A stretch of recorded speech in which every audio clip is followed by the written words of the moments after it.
أشهد أن محمدا رسول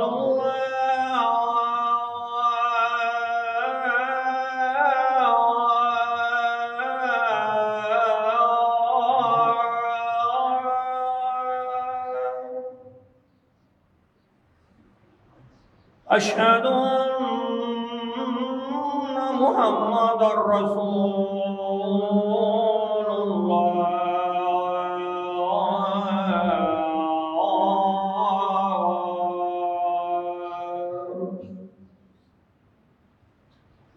حي على الصلاة.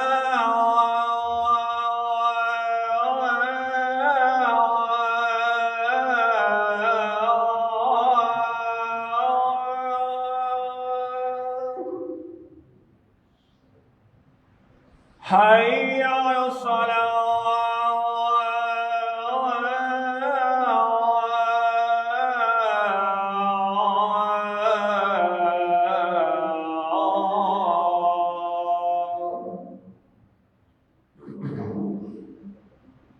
حي على الفلاح.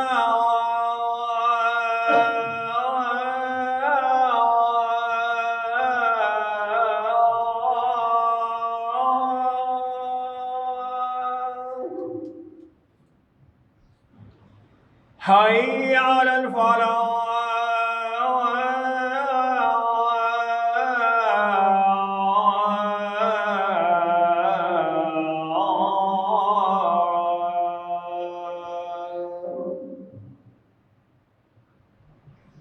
الله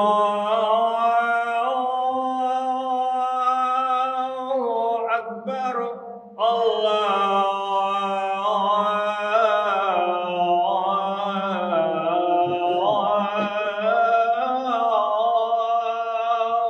أكبر. لا إله إلا الله.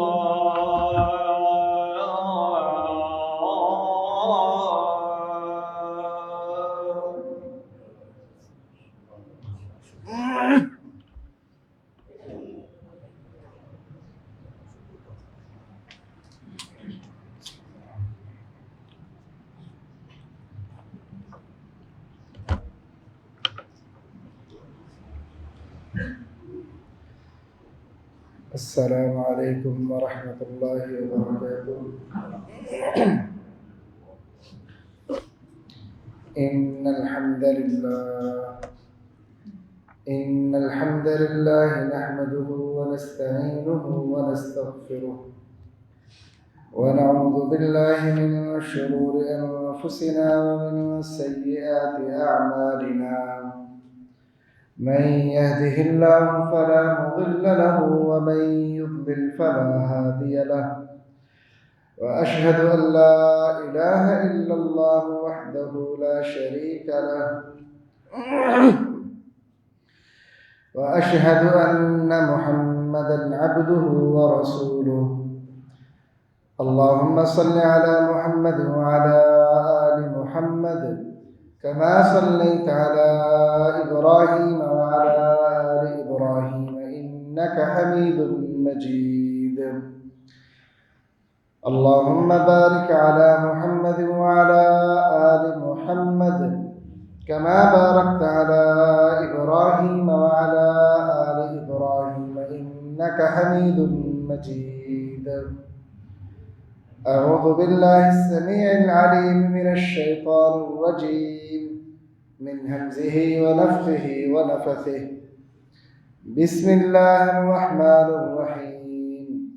يا أيها الناس اتقوا ربكم الذي خلقكم من نفس واحدة وخلق منها زوجها وبث منهما رجالا كثيرا ونساء. واتقوا الله الذي تساءلون به والأرحام إن الله كان عليكم رقيبا.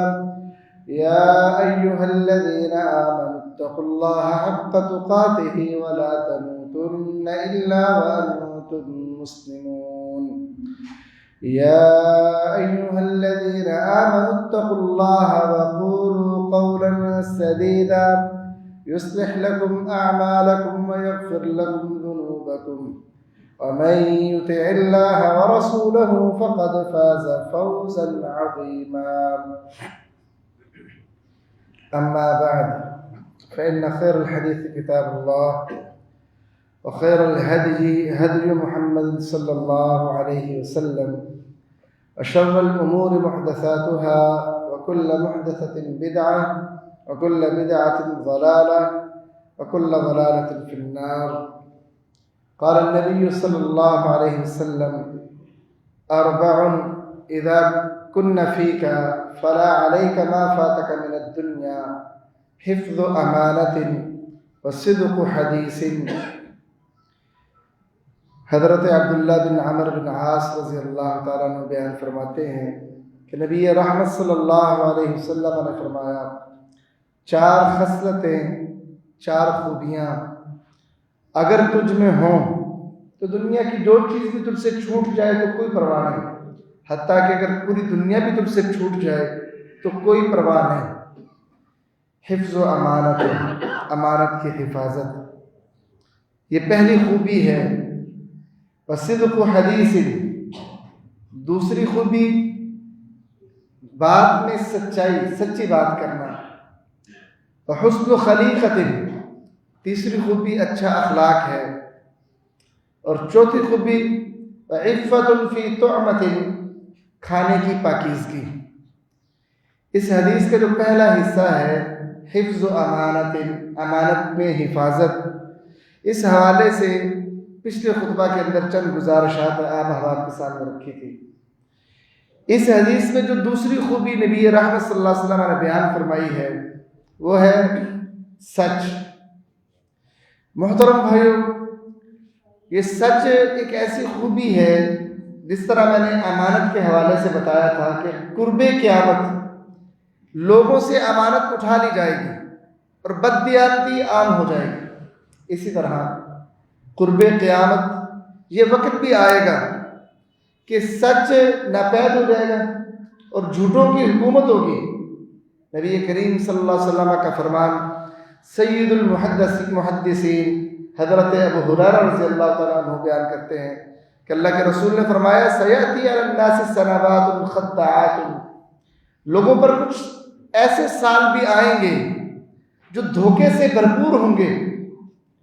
یصدق فیہ الکاذب، جھوٹے کو سچا سمجھا جائے گا.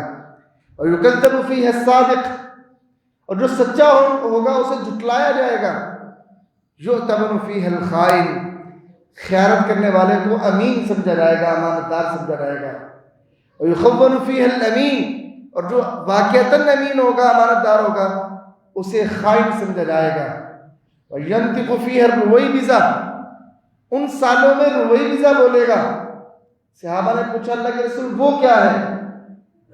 فرمایا الرجل التافہ فی امر العامہ، حقیر ترین آدمی لوگوں کے معاملات میں مشورے دیتا پھرے گا.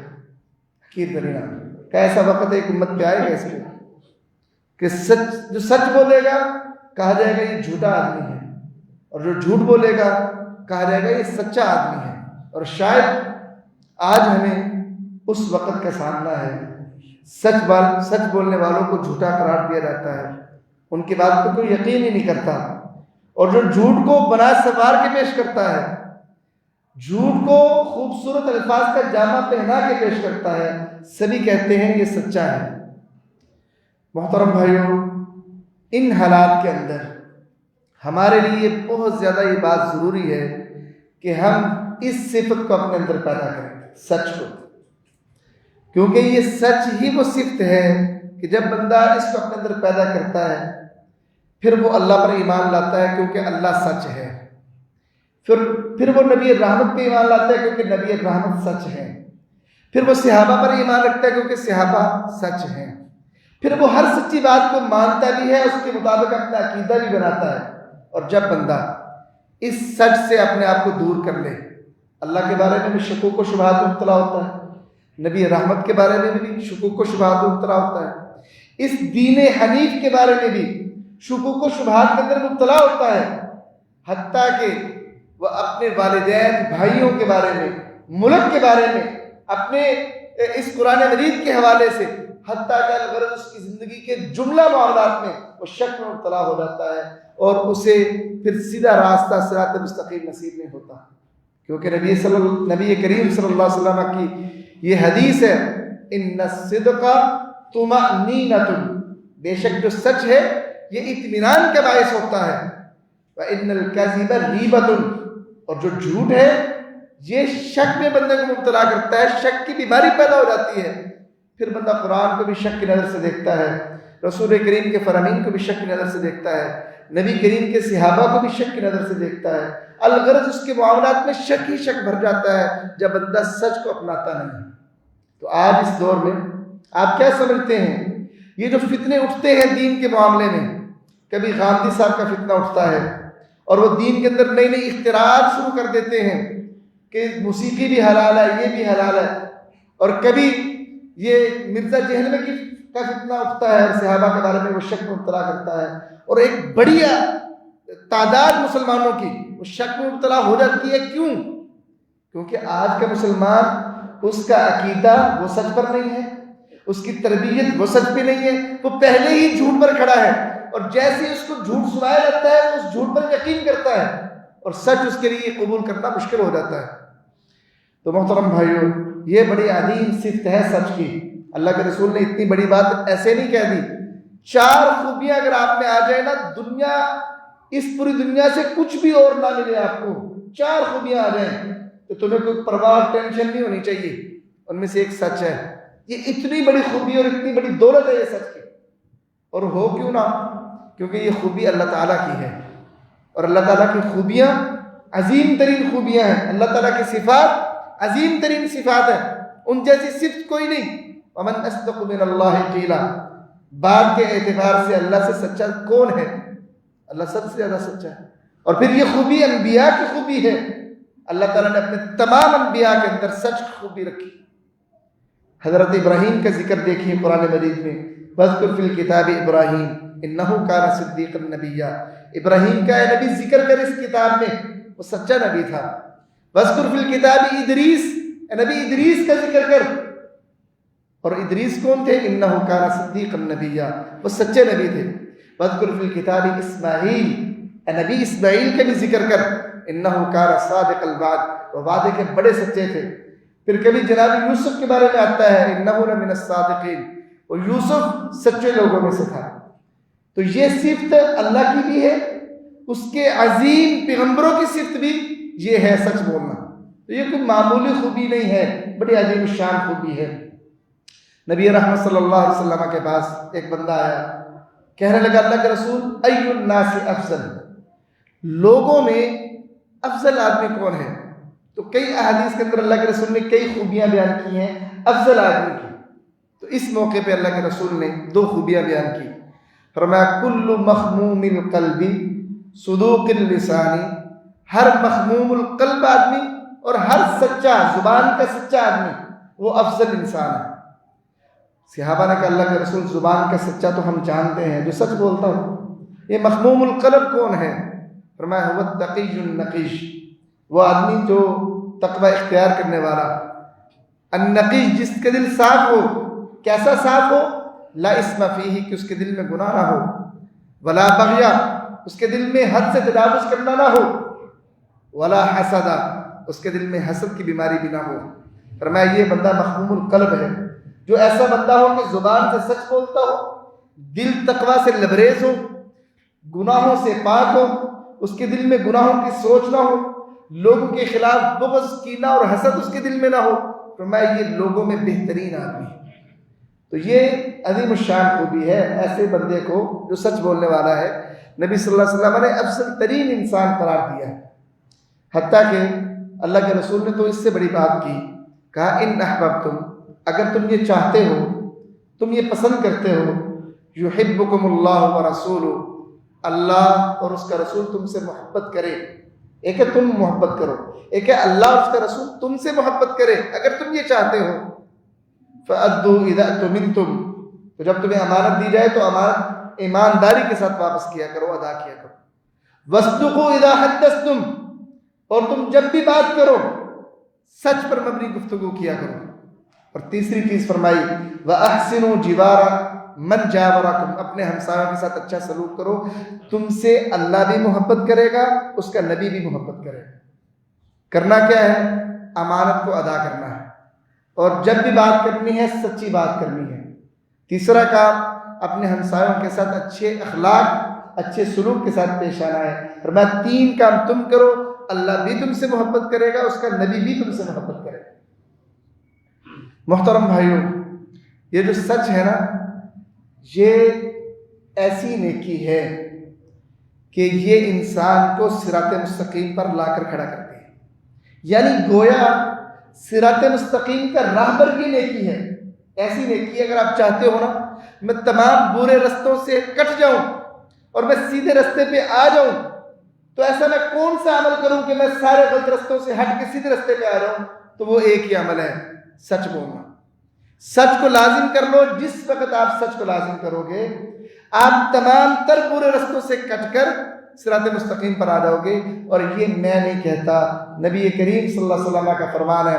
حضرت عبداللہ بن مسعود رضی اللہ عنہ سے حدیث کے راوی ہیں، فرمایا نبی رحمت صلی اللہ علیہ وسلم نے علیکم بالصدق، اے میرے صحابہ سچ کو لازم کر لو، سچ بولا کرو۔ فإن الصدق يهدي إلى البر، بے شک یہ سچ نیکی کی طرف بندے کو لے جاتا ہے۔ فإن البر يهدي إلى الجنة، اور بے شک نیکی بندے کو جنت میں لے جاتی ہے۔ وما يزال الرجل يصدق ويتحرى الصدق حتى يكتب عند الله صديقا، بندہ جب سچ بولنے کی تلاش میں رہے اور سچ بولتا رہے، ہمیشہ اس کی یہ کوشش ہو، اس کا یہ ارادہ ہو کہ میں نے کبھی جھوٹ نہیں بولنا، ہمیشہ سچ بولنا ہے، اور وہ اپنی زندگی اس نہج پر طے کرتا جائے، اور میں ایک وقت ایسا آتا ہے اللہ اسے صدیقین میں سے لکھ دیتا ہے کہ یہ میرا بندہ صدیقین میں سے قیامت والے دن اٹھایا جائے گا۔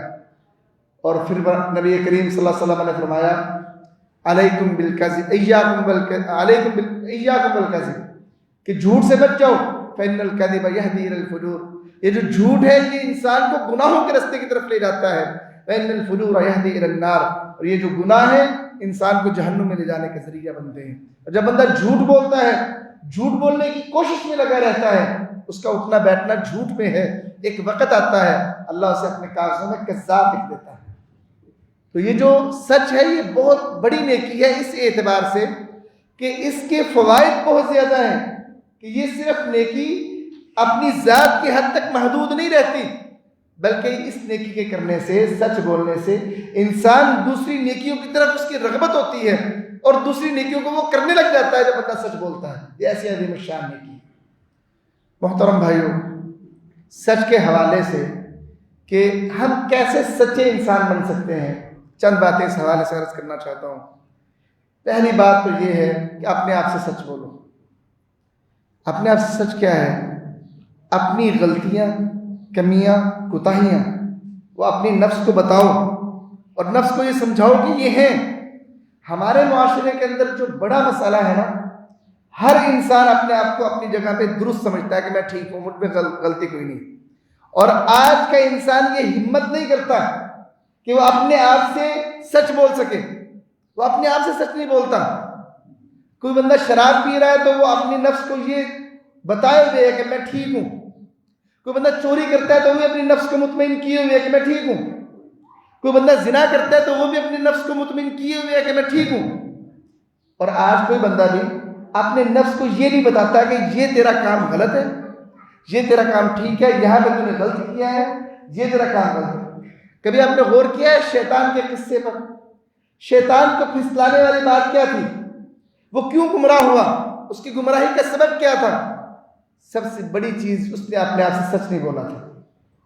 اس نے اپنے آپ کو یہ باور کروایا کہ نہیں تو آدم سے افضل ہے، اور تیرا حق بنتا ہے کہ تو آدم کو سجدہ نہ کرے۔ اس نے اپنے آپ کو ایک غلط بات پہ، جھوٹی بات پہ اپنے آپ کو مطمئن کر لیا، اور آج تک دھتکارا ہوا ہے۔ سب سے پہلے تو انسان کو اپنے آپ سے سچ بولنا چاہیے، اپنی خامیوں کو اپنے نفس کو بتانا چاہیے، تو یہ خامی ہے اس کو تسلیم کرنا چاہیے۔ جب بندہ اس کو تسلیم کرے گا اصلاح تبھی ہوگی۔ محترم بھائیوں، جب بندہ دل کی اصلاح کر لیتا ہے نا، پھر دل کی اصلاح کے بعد سچے دل سے وہ جو بھی دعا کرے، جو بھی مانگے، اللہ تعالیٰ وہ عطا کرتا ہے۔ اور ایک حدیث اتنی عظیم الشان ہے کہ فرمایا من سأل اللہ الشہادہ بصدق، کوئی بندہ اللہ تعالیٰ سے سچے دل کے ساتھ واقعات دل سے وہ دعا کرے، اللہ مجھے شہادت دے دے، بلغہ اللہ منازل الشہداء، اللہ اسے شہداء کی منازل درجات پر فائز کرے گا قیامت والے دن۔ وَإِن مَاتَ عَلَى فِرَاشِهِ، اگرچہ وہ اپنے بستر پر ہی کیوں نہ فوت ہو، اگر وہ سچے دل سے دعا کرتا ہے۔ تو یہاں پہ کئی دفعہ دعا ہوتی ہوگی اللہ ہمیں شہادت کی موت نصیب فرما، صحیح بات پتہ ہے کیا ہے؟ بعض کا جب شہادت کا تصور کیا جاتا ہے نا تو بندہ کانپ جاتا ہے، وہ دل کی وہ صداقت جو اللہ کو مطلوب ہے وہ نہیں ہوتی۔ اور بہت سی ایسی دعائیں ہیں ہماری کہ جب ہم وہ دعا کرتے ہیں تو دل اس کی تصدیق نہیں کر پاتا، دل اس طرح سے دل بھی کانپ رہا ہوتا ہے اور بندہ بھی کانپ رہا ہوتا ہے کہ یار میں کیا مانگ رہا ہوں، اگر اللہ نے دے دیا تو کیا بنے گا۔ اللہ ہمیں جہاد کے لیے لے جا میدان جہاد میں، ہم ہندوستان سے جہاد کرنا چاہتے ہیں، اسرائیل سے جہاد کرنا چاہتے ہیں، اور ساری در اگر اللہ نے قبول کر لینا تو جانا پڑ گیا تو کام مشکل ہے۔ ایسا نہیں، اگر تو آپ دل سے سچے ہونا، دل کی سچائی کے ساتھ جو بھی دعا کرو گے اللہ تعالیٰ اس کو اس طرح سے پورا کرے گا کہ وہ چیز نہ بھی ملی جنت میں درجہ وہی ملے گا۔ اور اسی طرح عقیدے میں سچ اپناؤ، اپنے عقیدوں کو مضبوط کرو۔ ہم کہتے ہیں جی اللہ ایک معبود ہے، رازق بھی وہی اور مالک بھی وہی، اولاد دینے والا بھی وہی، شفا دینے والا بھی وہی، لیکن دیکھو ہماری یہ سچائی کیسی عقیدے کی سچائی ہے کہ جب اولاد میں تاخیر ہو جائے ہم درباروں کی طرف جاتے ہیں، شفا میں تاخیر ہو جائے ہم تعویذ بنوانے کے لیے چلے جاتے ہیں۔ اور ادھر ہمارا دعویٰ کیا ہے؟ ہمارا جی عقیدہ ہے، کیا جی عقیدہ ہے؟ اللہ ہی رازق ہے، اللہ ہی شفا دینے والا ہے، اللہ ہی اولادیں دینے والا ہے، اللہ ہی مالک ہے۔ اگر تو آپ کا یہ عقیدہ ہے اور آپ عقیدے میں سچے ہو تو پھر نبی ابراہیم کی طرح اس طرح سے صبر کرو کہ بڑھاپا آن پہنچے، بیوی باج ہو جائے اور تم اولاد سے نا امید ہو جاؤ، لیکن پھر بھی غیر اللہ کے در پر نہ جاؤ، اللہ کے در کے ساتھ اللہ سے امید رکھو۔ اور اللہ پھر بڑھاپے میں یہ بشارتیں سنائے کہ تمہیں اب اسماعیل دیا جا رہا ہے، تمہیں اب اسحاق دیا جا رہا ہے۔ اور پھر جناب زکریا کی طرف سے جب وہ بوڑھے ہو گئے اور اولاد نہ ہوئی اور وہ اللہ سے امید رکھے ہوئے تھے اور یہ عقیدہ رکھے ہوئے تھے اولاد فقط اللہ دیتا ہے، اللہ کے سوا کوئی نہیں دے سکتا، اور ساری زندگی گزر گئی، بیوی باج ہو گئی، اولاد کے قابل نہ رہی اور خود بھی بوڑھے ہو چکے ہیں، لیکن یہ جانتے ہیں اگر مجھے اولاد ملی تو اللہ دے گا اور کوئی نہیں دے سکتا۔ اور بڑھاپے کی حالت ہے، جناب مریم کے پاس جب وہ ایک کمرے میں گئے، جناب مریم ایسے پھل کھا رہی تھی جو بے موسمے تھے، کہا مریم یہ پھل کہاں سے؟ کہا جی اللہ نے دیے ہیں۔ ہنالک دعا زکریا ربا، زکریا نے وہی اپنے رب کے سامنے ہاتھ پھیلا دیے، دعا کہ اللہ بوڑھا ہو چکا ہوں اور وارث کوئی نہیں ہے، نیک اولاد ہی دے دے۔ اب دعا خود کی ہے، اللہ نے کہا ٹھیک ہے تمہیں بشارت ہو یحییٰ کی۔ جب اللہ نے بشارت دی تو زکریا خود حیران ہو گئے، اللہ مجھے اولاد ہوگی کیسے؟ میں تو بوڑھا ہو چکا ہوں، بیوی میری باج ہے، اولاد سے نا امید ہو چکی ہے، کیسے اولاد ہوگی؟ قال کذلک اللہ یفعل ما یشاء، اللہ اسی طرح جو چاہتا ہے کر دکھاتا ہے۔ کہنے کا میرا مقصد یہ ہے اگر آپ کا عقیدہ یہ ہے نا تو عقیدے کی سچائی یہ ہے کہ اس عقیدے پہ ڈٹ جاؤ، کبھی آپ کے ذہن میں یہ گمان نہ آئے کہ اللہ کے سوا بھی کوئی اولاد دے سکتا ہے۔ جب آپ نے یہ عقیدہ بنا لیا کہ اللہ اولادیں دینے والا ہے، اور کبھی رزق کے معاملے میں آپ پر مشکل حالات آ جائیں تو کبھی آپ کے ذہن میں یہ گمان نہ آئے کہ میں فلاں دربار سے فلاں پیر صاحب کے پاس چلا جاتا ہوں شاید میرے رزق کا ذریعہ چل پڑے۔ اگر تو یہ آپ کے ذہن میں اس طرح کے گمان آتے ہیں اور آپ ان پر عمل کرتے ہو، آپ اپنے عقیدے میں سچے نہیں ہو۔ حضرت معاذ بن جبل رضی اللہ تعالیٰ عنہ نبی رحمت صلی اللہ علیہ وسلم کے پیچھے سواری پر بیٹھے تھے، آپ نے کہا یا معاذ بن جبل، اے معاذ بن جبل۔ حضرت معاذ بن جبل کہنے لگے لبیک یا رسول اللہ وسعدیک، اللہ کے رسول معاذ حاضر ہے، حاضر خدمت ہے، حکم فرمائیے۔ اللہ کے رسول نے پھر معاذ کو کہا اے معاذ، کہ اللہ کے رسول میں حاضر ہوں۔ پھر کہا اے معاذ، کہ اللہ کے رسول میں حاضر ہوں۔ کہا ما من احد یشہد ان لا الہ الا اللہ وان محمد رسول اللہ صدقا من قلبہ حرمہ اللہ علی النار، جو بندہ یہ گواہی دے اللہ کے سوا کوئی معبود نہیں ہے اور میں اللہ کا رسول ہوں، گواہی کیسے دینی ہے؟ صدقا من قلبہ، اپنے دل کی سچائی کے ساتھ، اس کے دل اس پر تصدیق ثبت کرے، دل بھی اس کے زبان کے ساتھ اس برابر دل کا اور زبان کا میل جول ہو، اور دل کہے کہ واقعتاً یہی سچی بات ہے کہ اللہ ایک معبود ہے اور یہ اللہ کے رسول ہیں۔ دل جب تصدیق کر دے گا فرمایا یہ بندہ وہ بندہ ہوگا کہ اللہ جس پر جہنم حرام کر چکا ہوگا۔ لیکن کیا عقیدے میں پختگی اور سچائی ہونی چاہیے۔ آج ہمارے مسلمان ہیں نا، عقیدے میں سچائی نہیں ہے، بڑی پریشانیوں کا یہ وجہ ہے کہ اللہ پہ ہمیں یقین نہیں ہے، ہمیں اللہ پر زبان سے تو کہتے ہیں لیکن وہ سچ نہیں ہے۔ اچھا یہاں پر نا آپ کہیں گے یہ کیا بات ہوئی، جب ہم کہتے ہیں اللہ ایک ہے تو واقعتاً ایک ہے، ہم سچے تو ہیں۔ اللہ تعالیٰ نے قرآن مجید کے اندر سورہ منافقون کی پہلی آیت کے اندر یہ بات سمجھائی ہے زبان کا سچ کیا ہوتا ہے اور دل کا سچ کیا ہوتا ہے۔ اذا جاءك المنافقون قالوا نشهد انك لرسول الله والله يعلم انك لرسوله والله يشهد ان المنافقين لكاذبون، جب آپ کے پاس منافق آئیں اور وہ کہیں گے کہ آپ اللہ کے رسول ہیں اور اللہ جانتا ہے کہ آپ اللہ کے رسول ہیں، لیکن اللہ یہ بھی جانتا ہے کہ یہ منافق جھوٹ بول رہے ہیں۔ منافقوں نے کیا کہا کہ آپ اللہ کے رسول ہیں، کیا یہ جھوٹ ہے؟ یہ سچ ہے، لیکن اللہ کیا کہتا ہے؟ اللہ کہتا ہے اللہ یہ گواہی دیتا ہے کہ یہ جھوٹے ہیں منافق۔ اچھا جھوٹے کیسے ہیں؟ وہ تو کہہ رہے ہیں آپ اللہ کے رسول ہیں، تو جھوٹے کیسے ہوئے؟ کیونکہ وہ زبان سے کہہ رہے تھے، دل اس بات کی تصدیق نہیں کر رہے تھے، دل سے نہیں کہہ رہے تھے۔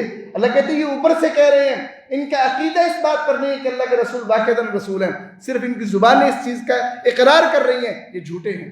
آج کا مسلمان بھی اس طرح سے ہے، زبان سے تو کہتا ہے اللہ مالک ہے، اللہ رازق ہے، اللہ اولاد دینے والا ہے، لیکن اس کا عمل بتاتا ہے کہ اس کے زبان سے یہ نکلنے والی چیزیں اس کے دل کے لحاظ سے جھوٹ ہے، یہ سچ نہیں ہے۔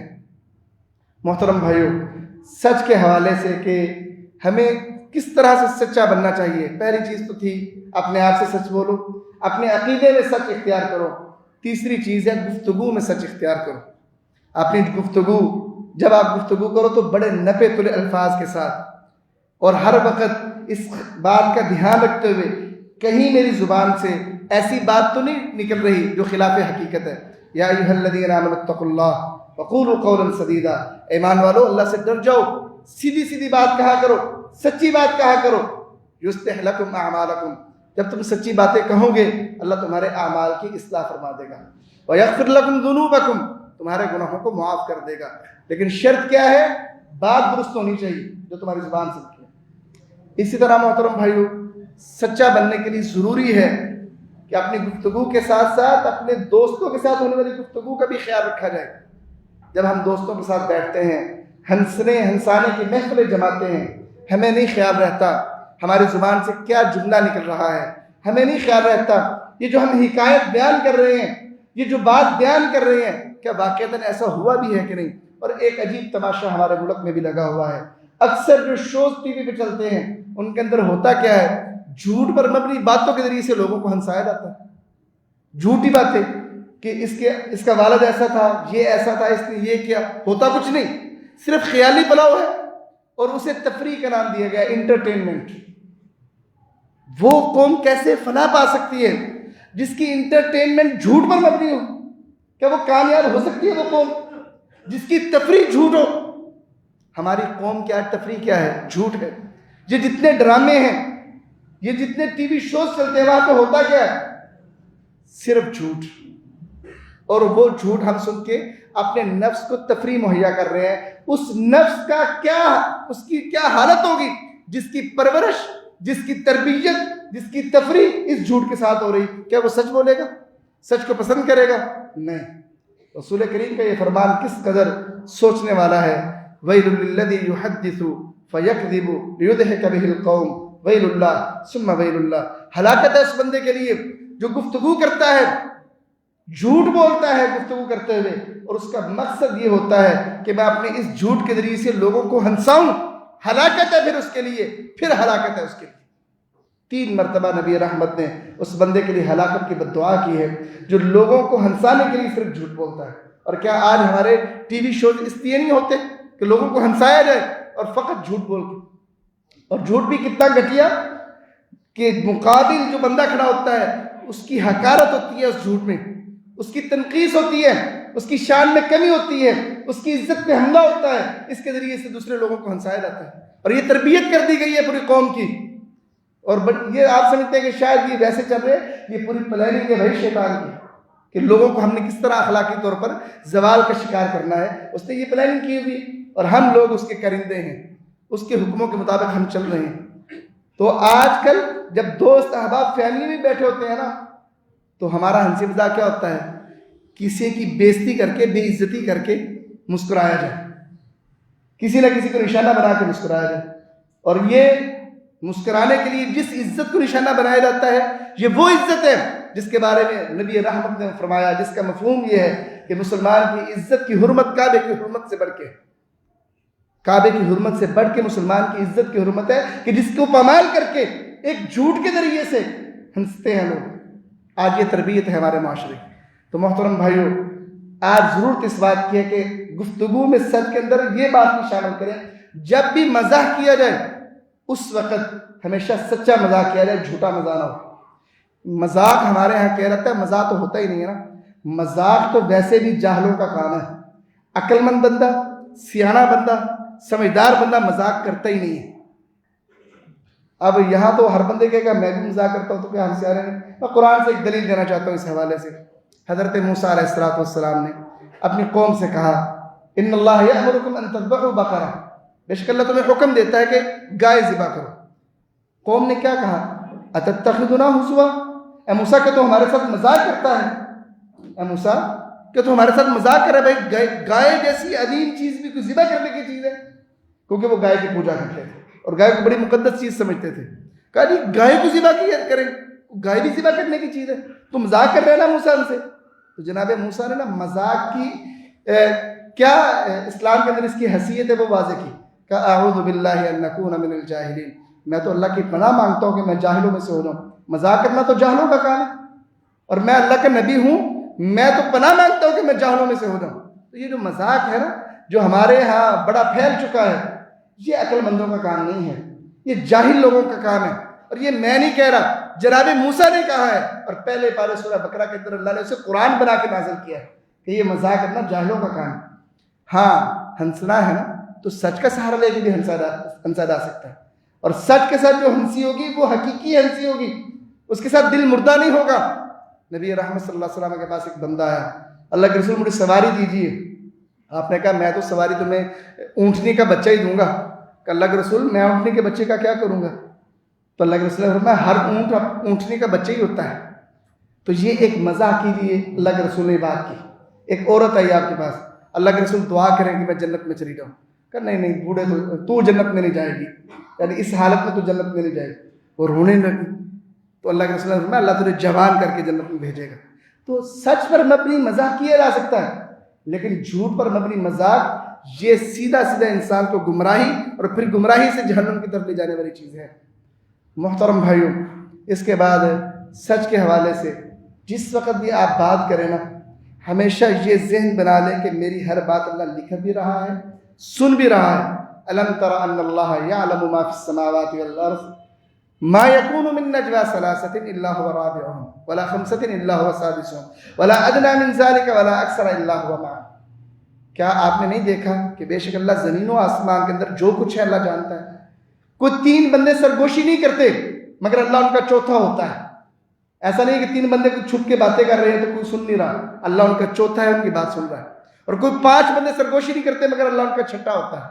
اور کوئی اس سے کم یا اس سے زیادہ بندے مل کے کوئی بات نہیں کرتے مگر اللہ ان کے ساتھ ہوتا ہے. اس وقت جب اللہ ساتھ ہے، اللہ سن رہا ہے، دیکھ رہا ہے، اور پھر ساتھ وَإِنَّ عَلَيْكُمْ لَحَافِظِينَ كِرَامًا كَاتِبِينَ، اور بے شک یقیناً تم پر نگہبان ہیں، معزز لکھنے والے ہیں. مَا يَلْفِظُ مِنْ قَوْلٍ إِلَّا لَدَيْهِ رَقِيبٌ عَتِيدٌ. بندہ زبان سے جملہ بعد میں نکالتا ہے، پہلے لکھنے والا تیار کھڑا ہوتا ہے اسے لکھنے کے لیے.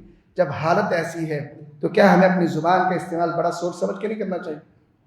یہاں پہ میں نے ایک واقعہ پڑھا، اس واقعے کے بعد انشاءاللہ گفتگو ختم کروں گا. حافظ ابن القیم رحمہ اللہ بہت بڑے امام گزرے ہیں، امام ابن تیمیہ رحمہ اللہ کے شاگرد ہیں. انہوں نے بڑی کتابیں لکھی ہیں، احادیث کی بہت سی شروحات لکھی ہیں. تو انہوں نے اپنی ایک کتاب لکھی شفاء العلیل، اس کے اندر انہوں نے ایک واقعہ ذکر کیا. کہا مجھے ایک سچے بندے نے اپنا مشاہدہ بیان کیا ہے، کہتا ہے میں نے خود یہ واقعہ دیکھا۔ وہ واقعہ کیا تھا؟ کہتا ہے میں نے دیکھا کہ ایک پر پڑا تھا کسی زمینی کیڑے وغیرہ کا، حشرات الارض کا، تو ایک چھوٹی سی چونٹی آئی، اسے اٹھانے لگی، وہ اٹھایا نہ جا سکا اس سے۔ کہتے وہ اس سے 2-3 دفعہ کوشش کی، نہ اٹھا سکی۔ وہ واپس اپنی بل میں گئی اور کہا کہ باہر کھانا ہے، ان کے لیے تو کھانا تھا۔ وہ کہتے میں دیکھ رہا تھا کہ وہ اور چونٹیوں کو اپنے ساتھ لے کے آئی ہے۔ جب وہ آ رہی تھی تو میں نے پر اٹھا لیا۔ کہتے وہ آئیں ساری چونٹیاں، انہوں نے دیکھا دکھا، پر تو کوئی نہیں ہے، ساری واپس چلی گئی دوبارہ، ایک چونٹی وہاں پہ رہی اور وہ دیکھتی رہی کہ پر کہاں پہ گیا۔ تو کہتے اتنے میں نے پر پھر رکھ دیا وہاں پہ۔ کہتے پر رکھا نا تو وہ چونٹی پھر نہ بھاگی بل کے پاس گئی، پھر وہ چونٹیوں کو لے کے گئی، لیکن پہلے سے کم تعداد میں چونٹیاں ہیں۔ کہتی ہیں کہ پھر جب وہ آنے لگی نا پاس تو میں نے پر پھر اٹھا لیا تو پھر وہ چونٹیاں ادھر ادھر ڈھونڈ کے واپس چلی گئی، وہ ایک چونٹی پھر وہی رہی۔ وہ دیکھتی رہی کہ پر تو میں نے یہی دیکھا تھا، تو کہتا ہے میں نے پھر وہاں پر رکھ دیا۔ کہتا ہے وہ بھاگی پھر گئی، چونٹیوں کو کہا جی پر ہے، تو پھر وہ آ گئی۔ تو کہتے ہیں کہ جب وہ پھر آئی نا چونٹیاں تو اس کے ساتھ صرف 7 چونٹیاں تھیں، باقی چونٹیاں نہیں ہیں۔ کہتے جب وہ آئی نا وہاں پہ تو میں نے پر پھر اٹھا دی۔ کہتا ہے وہ چونٹیوں نے اس لانے والی چونٹی کو وہاں پہ مار دیا، اس پہ حملہ کیا، اس کے ٹکڑے کر دیے۔ کہتے جیسے ہی ٹکڑے کیے نا تو میں نے پر رکھ دیا۔ کہتے میں نے دیکھا کہ وہ 7 چونٹیاں اس مری ہوئی چونٹی کے ارد گرد اکٹھی ہو گئی، اور مجھے ایسے لگ رہا تھا جیسے اس کا غم منا رہی ہے کہ وہ تو سچی تھی۔ کہتے میں نے یہ واقعہ جب اس بندے سے سنا، ابن القیم کہتے ہیں میں نے اپنے استاد ابن تیمیہ کو جا کے بتایا۔ امام ابن تیمیہ بہت بڑے امام گزرے ہیں، تو کہتے ہیں میں نے ان کو یہ واقعہ سنایا کہ اس طرح ایک بندے نے اپنا مشاہدہ بیان کیا کہ یہ سچ اور جھوٹ 2 ایسی چیزیں ہیں، سچ کی محبت اور جھوٹ کی نفرت اللہ نے جانداروں کے اندر بھی رکھی ہے۔ جاندار بھی اس جھوٹ کو برداشت نہیں کرتے، اور اس کی سزا کو اللہ نے جانداروں کے اندر بھی رکھا ہے۔ یہ ایسی چیز ہے۔ تو محترم بھائیوں، ہمیں اس سچ کے حوالے سے بہت محتاط ہونا چاہیے، کیونکہ سچ اور جھوٹ یہ 2 عمل نہیں ہیں، یہ 2 راستے ہیں۔ سچ کا راستہ جنت کا راستہ ہے، اور جھوٹ کوئی ایک گناہ نہیں ہے، جھوٹ ایک راستہ ہے، اور یہ راستہ بندے کو جہنم میں لے جاتا ہے۔ اس لیے ہمیں ہر وقت کوشش کرنی چاہیے سچ پر رہتے ہوئے ہم جنت کو حاصل کریں۔ اور اگر آپ سچ پر رہے، اللہ کے رسول کا فرمان ہے کہ میں جنت کے درمیان میں اس بندے کے لیے ایک گھر کا ضامن ہوں، میں ضمانت دیتا ہوں کہ اللہ اسے جنت کے درمیان میں ایک گھر دے گا۔ جو بندہ مذاق میں بھی جھوٹ کو چھوڑ دیتا ہے، ہمیشہ سچ بولتا ہے۔ اللہ تعالیٰ ہمیں سچ کو بولنے کی، اس کو اپنانے کی توفیق عطا فرمائے۔ ہمارے ان الحمد لله نحمده ونستعينه ونستغفره ونعوذ بالله من شرور انفسنا ومن سيئات اعمالنا، من يهده الله فلا مضل له ومن يضلل فلا هادي له، واشهد ان لا اله الا الله وحده لا شريك له، واشهد ان محمدا عبده ورسوله صلی اللہ علیہ وسلم۔ محترم بھائیوں، آج جب ہم اپنا معاشرہ دیکھتے ہیں نا تو بڑا ہی افسوس ہوتا ہے، اپنے آپ پہ بھی، معاشرے کے افراد پہ بھی۔ ہر بندے کو یہ ہونا چاہیے کہ آج ہمارے اندر وہ برائیاں آ گئی ہیں، وہ برے اخلاقیات ہمارے اندر آ گئی ہیں جو نبی رحمت کے دور کے مشرکوں کے اندر بھی نہیں تھے۔ ہرقل کے پاس جب اللہ کے رسول نے خط بھیجا نا تو ابو سفیان رضی اللہ عنہ اس وقت کافر تھے، مسلمان نہیں ہوئے تھے۔ ہرقل نے انہیں بلایا، کہا کہ یہ تمہارے ساتھی یہاں بیٹھے ہیں، میں اس نبی کے بارے میں کچھ سوال کروں گا تو تم نے سچ سچ بتانا ہے، اگر جھوٹ بولا تو یہ تمہارے ساتھی تمہیں جھٹلا دیں گے، پھر معاملہ خراب ہوگا۔ ابو سفیان کہتے ہیں رضی اللہ تعالیٰ عنہ، کہ جب ہرقل نے مجھ سے سوال کیے میں نے سارے سچے جواب دیے، اس لیے نہیں کہ میں جھوٹ نہیں بول سکتا تھا، یا اس ڈر سے کہ میں جھوٹ بولوں گا تو میرے ساتھی کہیں گے یہ جھوٹ بول رہا ہے، وہ ساتھی بھی تو مشرک تھے۔ کیا مجھے یہ ڈر تھا کہ میں ایک سردار آدمی تھا، یہ لوگ واپس جا کے کہیں گے کہ ابو سفیان نے سردار ہو کے جھوٹ بولا ہے، اور میں پسند نہیں کرتا تھا، مجھے شرم آئی۔ فواللہ لولا الحیا من ان یأسروا، کہ اللہ کی قسم مجھے اس بات سے شرم آ گئی کہ یہ واپس جا کے یہ کہیں گے کہ سردار ابو سفیان نے جھوٹ بولا تھا۔ اس وقت کا مشرک اور کافر بھی جھوٹ سے نفرت کرتا تھا۔ اگر آج ہم مسلمان ہیں، نبی رحمت کے امتی ہیں، تو ہماری اخلاقیات تو بڑی بلند و بالا ہونی چاہیے نا۔ تو آج ہمیں اپنے اخلاقیات کے حوالے سے بڑا غور و فکر کرنا چاہیے۔ محترم بھائیو، ہمارے یہاں پہ مستقل جب سے میں جمعہ پڑھا رہا ہوں، میں نے تو تبھی سے دیکھا ہے ڈاکٹر کیسر صاحب وہ یہاں پہ جمعہ پڑھتے تھے. تو اس دنیا میں رہتے ہوئے ہر انسان سے غلطیاں بھی ہوتی ہیں، کوتاہیاں بھی ہوتی ہیں، لیکن اللہ تعالیٰ بڑی عظیم الشان ذات ہے. اگر یہ بندے مل کے کسی بندے کے بارے میں گواہی اچھی دے دینا تو اللہ تعالیٰ اس بندے کو معاف کر دیتے ہیں. تو اس لیے آج ہم سب مل کے اپنے بھائی کی گواہی دیں اللہ کو، اللہ سے اس کی معافی کی طلبگار ہوں کہ اللہ ہمارا یہ بھائی ڈاکٹر کیسر، ہم اس کے بارے میں گواہ ہیں کہ اللہ وہ جمعے کے دن جہاں بیٹھ کے جمعہ پڑھتا تھا، تیرے نبی کی احادیث بھی سنتا تھا، تیرا قرآن بھی سنتا تھا اور عمل بھی کوشش کرتا تھا. اللہ اس سے جو غلطیاں ہوئی ہیں اللہ ان سے درگزر فرما، اللہ اس کی حسنات کو قبول فرما، اللہ اس کی جنت کو، اس کی قبر کو جنت کا باغیچہ بنا دے، اس کی قبر کو تا حد نگاہ وسیع فرما دے. اللہ تو اس کو سزا دینے سے بے پرواہ ہے، اگر تو سزا دے تو تیرا وہ بندہ ہے، معاف کر دے تو غفور الرحیم ہے اور معافی کو تو پسند کرتا ہے. اللہ اپنے اس بندے ڈاکٹر کیسر کو معاف فرما دے، اللہ اس کی غلطیوں کو معاف فرما دے. اللہ تیرے لیے گناہوں کو معاف کرنا تو بالکل آسان ہے، اور تو خود کہتا ہے زمین و آسمان بھر کے بھی بندہ گناہ لے کے آئے میں اسے معاف کر دوں تو مجھے پرواہ نہیں ہے. اللہ تو ایسی بے پرواہ ذات ہے، اللہ اس بندے کو معاف کر دے. اللہ جتنے بھی باقی مسلمان ہمارے فوت ہو گئے ہیں اللہ ان سب کو معاف فرما دے، اور جو بیمار ہیں یا اللہ ان کو شفا کاملہ عاجلہ عطا فرما. اہل غزہ یا اللہ اس کو آزادی عطا فرما دے اور مسلمانوں کو متحد فرما دے اور کافروں کو نیست و نبود فرما دے. اما بعد فإن خير الحديث كتاب الله وخير الهدي هدي محمد صلى الله عليه وسلم وشر الأمور محدثاتها وكل محدثة بدعة وكل بدعة ضلالة وكل ضلالة في النار. سبحان ربك رب العزة عما يصفون وسلام على المرسلين والحمد لله رب العالمين.